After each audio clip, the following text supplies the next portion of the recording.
So as we discuss कि PV diagram से हमको सिर्फ वर्क के बारे में पता नहीं चलेगा, it will also tell me how the process takes place. So what will be the better topic to start with rather than thermodynamic process. So वहीं से स्टार्ट करते हैं. थर्मोडायनामिक प्रोसेस क्या होता है? Thermodynamic process tells me about the procedure how a system reaches from one state to another. एक thermodynamic system पहले state से दूसरे स्टेट तक या फिर इनिशियल स्टेट से फाइनल स्टेट तक कैसे पहुंच रहा है, उसके बीच का प्रोसेस जो होता है, उसके बीच का प्रोसीजर जो होता है, उसको हम कहते हैं thermodynamic process. Let me give an example. Let me take a PV diagram, a simple PV diagram. So we know that in a PV diagram, or let's say from one state to another state. So let's say my first state is here. Let me name this state 1. Now my thermodynamic system will transfer its state from first to second, initial to final. Let's say this is my final state. Okay, fine. So okay, now in this case what can be the possibility? इसको first से second तक पहुंचना है. Now when I say it has to reach from first to second, what I exactly mean is, if this is pressure and this is volume, for this first state there will be some amount of pressure, let's say it is P1, and some amount of volume V1, right? For the second state, same, there will be some amount of pressure, let's name this P2, and some amount of volume, let's say it is V2. So in short, what we need to do is to reach from first state to second state, there are two variables which has to change, that is pressure and volume. So from state 1 to state 2, our motive is that pressure should change from P1 to P2. इतना मेरा pressure change होना चाहिए first. Second, volume should change from V1 to V2, right? अगर मैंने ये दोनों चीजें कर दी, यानी if first state is P1 V1 and second state is P2 V2, I can simply reach from initial state to final state, or for this case from first state to second state, right? But the procedure for this is what we call process. Let me give an example. अब मुझे जाना है यहाँ से यहाँ पे.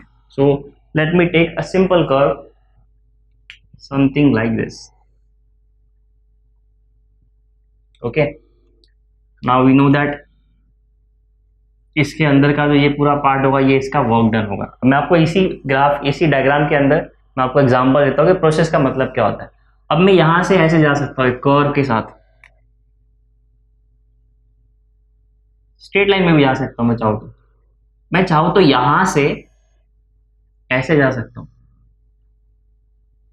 क्या किया मैंने? प्रेशर कांस्टेंट है. जैसे कि मेरा ये वॉल्यूम V2 पहुंच गया, मैंने प्रेशर ड्रॉप करके P2 तक लेके आया. या फिर वॉल्यूम कांस्टेंट रखा, वॉल्यूम कांस्टेंट, ठीक है, प्रेशर ड्रॉप हो रहा है, अचानक से मैंने वॉल्यूम बढ़ा दिया. इसके बीच में और बहुत सारे इंटरमीडिएट हो सकते हैं ना. मैं यहाँ से ऐसे करके या कैसे भी जा सकता हूँ. Getting me? My motive is to reach to this state. So just to not make it very complicated, मैं यहाँ पे से 3 पाथ ले रहा हूँ, ठीक है. First is from this to this. Let me name this A, let me name this B. 1 2 तो मैंने दिया, बट वो मेरे इनिशियल और फाइनल पॉइंट है. अब मैं उसको A B डायरेक्ट ऐसे जा सकता हूँ, A C B ऐसे जा सकता हूँ, A D B ऐसे भी जा सकता हूँ, ठीक है. अब तीनों केस में क्या फर्क पड़ेगा? देखो, पहला केस लेता हूँ कि जब मैं 1 से लेके 2 तक जा रहा हूँ, ये तुमको करना है हर एक केस में, पर मैंने जो पाथ सिलेक्ट किया है that is A to B direct. या फिर चीज़ रेफरेंस के लिए मैं यहाँ पे एक और पॉइंट ले लेता हूँ E. सो इस पाथ को मैं नाम देता हूँ AEB, यानी ये वाला बीच वाला पाथ सिलेक्ट किया मैंने, ठीक है. इस तरीके से पहुंचा मैं यहाँ पे. सो फर्स्ट केस में क्या देखने मिलेगा मुझे? देखो, हमारा मोटिव चेंज नहीं हो रहा. मोटिव वही है, हमको 1 से लेके 2 तक पहुंचना है, स्टेट 1 से स्टेट 2 तक. बट वो कैसे पहुंच रहे, इससे फर्क क्या पड़ेगा? देखो, इससे फर्क ये पड़ेगा, मैंने पाथ ये वाला लिया, AEB, right? Now this area under this curve will represent my work done. Okay, so for this case if I take this path, मेरा वर्क डन इतना होना चाहिए. सिंपल. अब तक हमने इतना पीवी करते हुए पढ़ लिया है कि आपको इतना समझ में आ जाए कि इसके अंदर का जो कर्व है ये वर्क डन है. अगर मैंने ये पाथ लिया तो AEB, बट अगर मैं इसी के लिए पाथ चेंज करता हूँ, लेट से मुझे 1 से लेके 2 तक ही पहुंचना है, मेरा इनिशियल और एंडिंग पॉइंट सेम ही है, मेरा एंड गोल सेम है, बट मैं पाथ अलग ले रहा हूँ. For this case I am taking path ACB. इसमें क्या किया हमने, प्रेशर और वॉल्यूम दोनों धीरे धीरे कम करते गए, वॉल्यूम बढ़ाते गए धीरे धीरे, प्रेशर धीरे धीरे कम करते गए, और ये सेकेंड पॉइंट तक पहुंच गए, B तक पहुंच गए. ठीक है, बट इस केस में हम क्या करेंगे, इस केस में 1 से लेके अभी 2 तक ही पहुंचना है हमको. पर हम क्या करेंगे, स्टार्टिंग में A से लेके C तक, as you can see pressure is constant, pressure change ही नहीं हो रहा, हम प्रेशर चेंज ही नहीं कर रहे, हम डायरेक्टली वॉल्यूम बढ़ा रहे हैं. ठीक है, वॉल्यूम एक्सटेंड हो रहा है. तो इस पॉइंट से लेके इस पॉइंट तक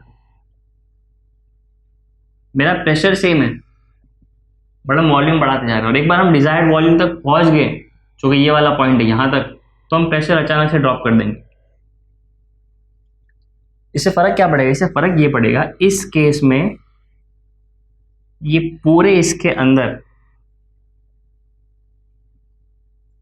ACB ये पाथ लिया मैंने, राइट, ये मेरा इनिशियल स्टेट, ये मेरा फाइनल स्टेट जो हमको चाहिए था. इससे फर्क ये पड़ेगा कि ये पूरा जो एरिया है ये अब मेरा वर्क डन होगा. कैन क्लियरली सी यहाँ पे मेरा वर्क डन इसके वर्क डन से ज्यादा होगा. ये स्केल थोड़ा छोटा बड़ा है, बट आप खुद ही इमेजिन कर सकते हो कि अगर मैं यहाँ से ऐसे जाता तो इतना मेरा पार्ट जो है मिस हो जाता, राइट. तो इस केस में मुझे जो वर्क डन मिलेगा that will be more comparatively. अगर मैंने सिर्फ क्या किया, मेरा पाथ चेंज कर दिया. अगर मैं एक और केस लूँ, तीसरा वाला ADB वाला, ठीक है, यहाँ पे लिखता हूँ ADB.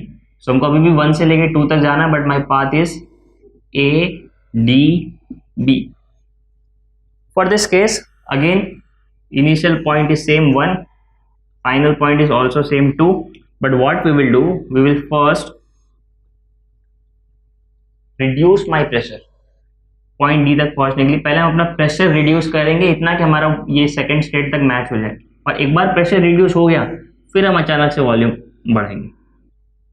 सो इस केस में क्या होगा, इस केस में ये होगा कि इसके नीचे ये जो पूरा पार्ट होगा ये होगा मेरा work done. This is pressure, this is volume. So as we can clearly see, the way we choose the path to reach our final position, उसके हिसाब से मेरा वर्क डन ड्रास्टिकली चेंज होता है. अगर मैं ACB सिलेक्ट करता हूं तो मेरा सबसे ज्यादा वर्क डन होगा, ये पूरा मेरा वर्क डन है, मैक्सिमम वर्क डन. अगर मैं ADB सिलेक्ट करता हूँ, यहाँ पे मेरा वर्क डन कंपैरेटिवली काफी कम है, और अगर मैं बीच वाला ये पाथ सिलेक्ट करता हूँ तो ये इन दोनों के बीच में रहेगा. तो इससे हम कंक्लूड क्या करते हैं, इससे हम कंक्लूड ये करते हैं कि हमने इसके पहले देखा था कि इनिशियल पॉइंट और फाइनल पॉइंट, इनिशियल स्टेट और फाइनल स्टेट पे डिपेंड करेगा मेरा वर्क डन कितना है, राइट, कि मेरा वो एग्जैक्टली कहाँ पर है, प्रेशर कितना चेंज हो रहा है, वॉल्यूम कितना चेंज हो रहा है. बट सिर्फ इनिशियल और फाइनल स्टेट पे नहीं, आप इनिशियल से फाइनल स्टेट तक कैसे पहुंचते हो, that process is also very important. Work also depends on that process. Because मैंने यहाँ पे तो सिर्फ 3 पाथ ली है, imagine there are n number of paths.